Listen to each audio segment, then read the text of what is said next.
दोस्तों, ये हैं रशिया के राष्ट्रपति व्लादिमीर पुतिन, एक ऐसे काबिल और ताकतवर इंसान के जिन्होंने अकेले ही अमेरिका के साथ साथ उसके पूरे नेटो ग्रुप का मुकाबला किया। बल्कि अब तो ये भी कहा जा सकता है कि न सिर्फ मुकाबला किया बल्कि उस मुकाबले में इन सारे देशों को कड़ी शिकस्त भी दी। शिकस्त मैं इसलिए बोल रहा हूँ क्योंकि बहुत सारे मीडिया सोर्सेज से लगभग ये बात क्लियर हो चुकी है कि रशिया और यूक्रेन की वॉर में ऑलरेडी रशिया जीत चुका है। आने वाले दिनों में मुमकिन है कि बहुत जल्द ही हम लोग देखेंगे कि या तो यूक्रेन की फौज ऑफिशियली सरेंडर कर चुकी होगी या फिर यूक्रेन के लीडर ज़ेलेंस्की पुतिन के साथ हम लोगों को समझौते के लिए टेबल पर दिखाई देंगे, या फिर इस तरह का कोई और भी काम हो सकता है जो दरअसल ऑफिशियली इस बात का ऐलान होगा कि रशिया ये जंग जीत चुका है। मगर दोस्तों, इजराइल और फिलिस्तीन के बीच ये जो जंग चल रही है, इसकी वजह से अब एक बार फिर से पिछले कुछ दिनों से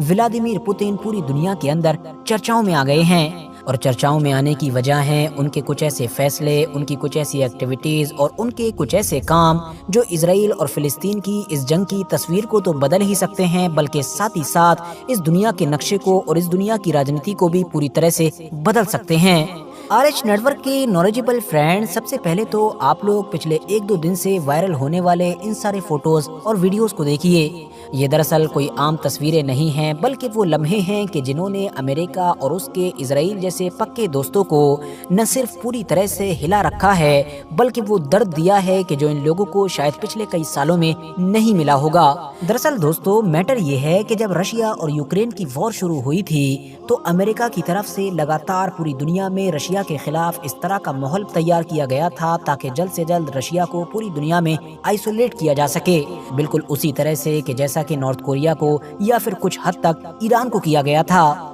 हद तो तब हो गई कि जब व्लादिमीर पुतिन के खिलाफ अरेस्ट वारंट ही निकलवा दिया गया। ये दरअसल अमेरिका का एक ऐसा मंसूबा था जिसके जरिए से वो पुतिन को भी बिल्कुल उसी तरह से हैंडल करना चाहता था जिस तरह से किसी दौर में इराक के सद्दाम हुसैन या फिर लीबिया के गद्दाफी को किया गया था। अमेरिका के इस कदम की वजह से अब व्लादिमीर पुतिन ने अपने देश रशिया से बाहर निकलना ही बंद कर दिया था, क्योंकि न सिर्फ पुतिन को बल्कि पूरी दुनिया को पता था कि इस अरेस्ट वारंट की वजह से जैसे ही व्लादिमीर पुतिन दुनिया के किसी और देश में पहुंचेंगे उनको फौरन अरेस्ट कर लिया जाएगा और फिर अमेरिका या फिर उसके सारे दोस्त देश अपने सबसे बड़े दुश्मन पुतिन के साथ क्या करते, ये मुझे आप लोगों को बताने की जरूरत नहीं है। आप लोग बस इतना समझिए कि यूक्रेन रशिया वॉर शुरू होने के बाद पुतिन ने सिर्फ 5-6 देशों का ही दौरा किया, और वो भी वो सारे देश हैं कि जो किसी दौर में रशिया का ही मतलब कि USSR का हिस्सा हुआ करते थे, और आज भी पुतिन के उन सारे देशों के साथ बहुत अच्छे रिश्ते हैं। मिसाल के तौर पर बेलारूस, किर्गिस्तान, कजाकिस्तान या इस तरह के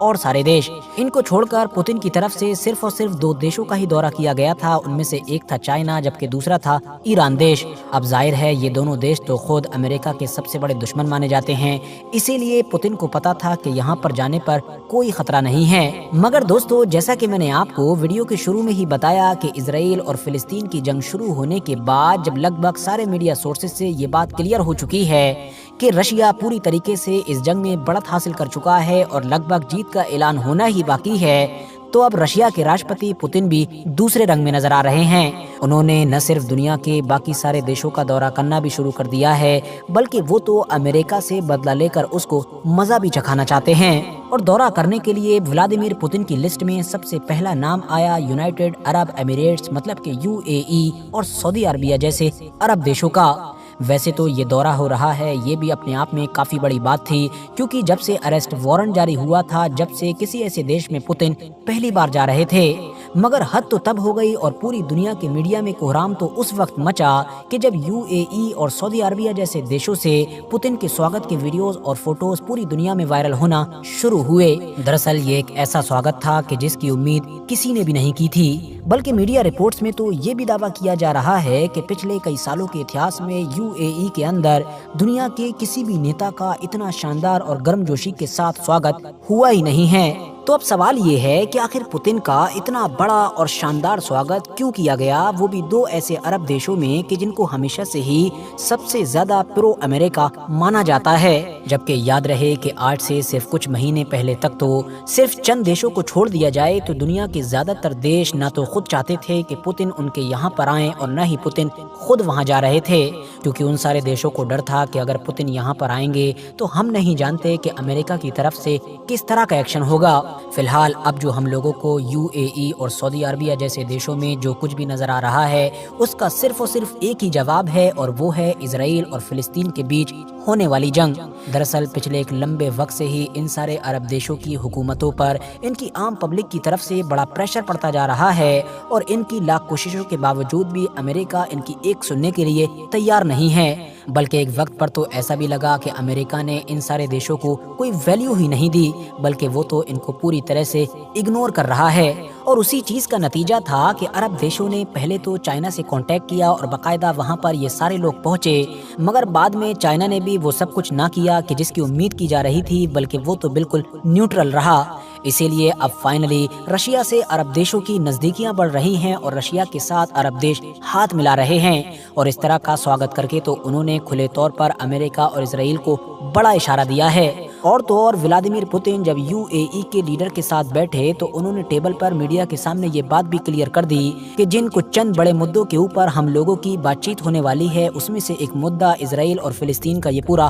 कॉन्फ्लिक्ट भी है। इंटरेस्टिंग बात तो ये है कि इन दोनों अरब देशों के दौरे के फौरन बाद व्लादिमीर पुतिन की तरफ से ईरान को भी होस्ट किया जा रहा है। मतलब ईरान के लीडर रशिया पहुंचेंगे और वहां पर इन लोगों के बीच बातचीत होगी। यही वजह है कि जियोपॉलिटिक्स की समझ रखने वाले लोगों का अब यही मानना है कि हो ना हो अंदर ही अंदर कुछ ना कुछ जरूर चल रहा है। मिडिल ईस्ट और रशिया के बीच अंदर ही अंदर कुछ ना कुछ जरूर पक रहा है, जो अमेरिका और स्पेशली इजराइल के लिए तो बिल्कुल भी अच्छा नहीं है। दोस्तों, बात सिर्फ यहीं पर खत्म नहीं हो जाती है, बल्कि कुछ वक्त पहले तो रशिया की तरफ से इजराइल को एक ऐसी वार्निंग दे दी गई थी कि जिसकी वजह से काफी हलचल मच गई थी, और वो वार्निंग थी सीरिया से रिलेटेड। जैसा कि आप लोगों ने भी नोटिस किया होगा कि जैसे ही हमास और इजराइल के बीच जंग शुरू हुई थी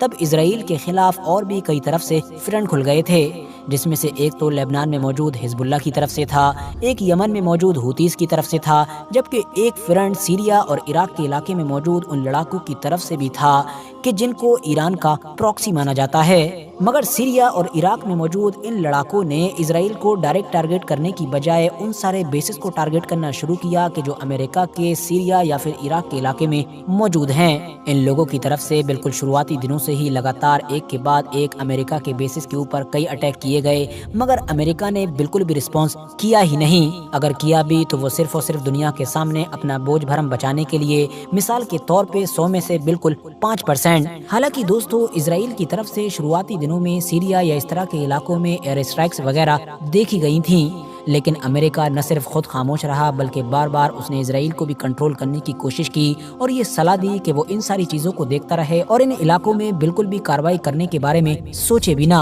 और अमेरिका ये जो इस तरह से बिल्कुल खामोश बैठा था, ये सिर्फ और सिर्फ रशिया की वजह से, क्योंकि रशिया के भी सीरिया जैसे सारे इलाकों में बेसिस मौजूद हैं। अमेरिका और रशिया जैसे देशों के इन सारे इलाकों में बेसिस क्या कर रहे हैं, अगर ये जानना है तो जरा थोड़ा सा पीछे चलते हैं। दरअसल जिस तरह से किसी दौर में इराक या फिर लीबिया जैसे देशों में हुकूमतों का तख्ता पलट किया गया है, बिल्कुल इसी तरह से ही किसी दौर में सीरिया के जो राष्ट्रपति हैं यानी कि बशर अल असद, उनकी हुकूमत का भी तख्ता पलट करने की कोशिश की गई थी। बल्कि काफी हद तक अमेरिका और उसके साथी इस चीज में कामयाब हो भी गए थे। अमेरिकन फौज की मदद से सीरिया के जो बागी थे उन्होंने बड़ी तेजी के साथ असद गवर्नमेंट के खिलाफ कार्रवाई की और बढ़त बनाना शुरू कर दी। लगभग बशर अल असद की सीरिया से गवर्नमेंट जाने ही वाली थी, मगर आखिरी वक्त में इस जंग में एंट्री हुई रशिया की और रशिया के इस जंग में कूदते ही जंग की तस्वीर बदलना शुरू हो गई। बशर अल असद की गवर्नमेंट की जो फौज थी, अब उसने न सिर्फ अपने पुराने सारे इलाकों को वापस लेना शुरू किया बल्कि अपने आप को काफी हद तक स्टेबल भी कर लिया। और तब से लेकर आज तक लगातार सीरिया में जो बशर अल असद की गवर्नमेंट बनी हुई है, उसके पीछे कहीं न कहीं रशिया का और कुछ हद तक ईरान का ही हाथ है। सीरिया में जंगबंदी तो एक लंबे वक्त पहले ही हो चुकी है, मगर अमेरिका और रशिया की वो फौज के जो इस जंग में लड़ रही थी, उनके बेसिस आज भी वहां पर मौजूद हैं। और यही वो चीज है कि जो इजराइल और फिलिस्तीन की इस जंग में अमेरिका को सबसे ज्यादा डरा रही है, क्योंकि जहां एक तरफ अमेरिका की शुरू से ही ये कोशिश है कि किसी भी तरह से ये जंग ज़्यादा ना फैले और एक रीजनल वॉर में ना बदल जाए, तो वहीं दूसरी तरफ हमास या इस तरह के इसके जितने भी साथी ग्रुप हैं उनकी ये कोशिश है कि किसी तरह से ये जंग एक रीजनल वॉर में बदल जाए। ईरान देश जो इजराइल के खिलाफ इस जंग में खुलकर नहीं कूद रहा है, उसके पीछे भी सबसे बड़ी वजह यही बताई जाती है कि क्योंकि ईरान को डर है कि कहीं ऐसा ना हो कि मेरे इस जंग में कूदने के बाद मैं अकेला रह जाऊं। क्योंकि जाहिर है अगर ईरान कूदेगा तो अमेरिका और उसके साथी तो इजराइल की तरफ से कूद ही जाएंगे, लेकिन अगर ईरान की तरफ से इस जंग में कोई भी नहीं आया तो ईरान का हारना तय हो जाएगा। मगर अगर ये जंग दुनिया की दो बड़ी ताकतों के बीच डिवाइड हो जाए और इन लोगों के पीछे रशिया आकर खड़ा हो जाए, तो जाहिर है मुझे ये बताने की जरूरत नहीं कि किसका पल्ला भारी होगा। जिस धमकी के बारे में मैंने आप लोगों को बताया, वो धमकी भी दरअसल रशिया की तरफ से इसी चीज से रिलेटेड दी गई थी। जब इजराइल की तरफ से सीरिया के इलाके में कुछ एयर स्ट्राइक्स वगैरह की गई थी, तो रशिया की तरफ से धमकी देते हुए ये कहा गया था कि इजराइल ये जो कुछ भी कर रहा है वो उसके लिए खतरनाक होगा, क्योंकि जो सीरिया है वो हमारा एलाय है, हमारा साथी है, हमारा दोस्त है, और इजराइल के सीरिया पर इस तरह से एयर स्ट्राइक करने से ये जंग एक रीजनल वॉर में बदल सकती है। तो दोस्तों, इस बात में तो कोई भी शक नहीं है कि व्लादिमीर पुतिन और मिडिल ईस्ट के देशों के बीच जो कुछ भी चल रहा है यह मीडिया में काफी चर्चाओं में रहेगा। फिलहाल आज की अपनी वीडियो को तो हम यहीं पर खत्म करते हैं। वीडियो अगर पसंद आई हो तो वीडियो को लाइक करने के साथ साथ अपने दोस्तों के साथ भी जरूर शेयर करें, और इसी तरह की नॉलेजेबल और हिस्टोरिकल वीडियोस हमेशा देखने के लिए हमारे इस चैनल को सब्सक्राइब करने के साथ साथ बेल आइकन को भी जरूर प्रेस करें।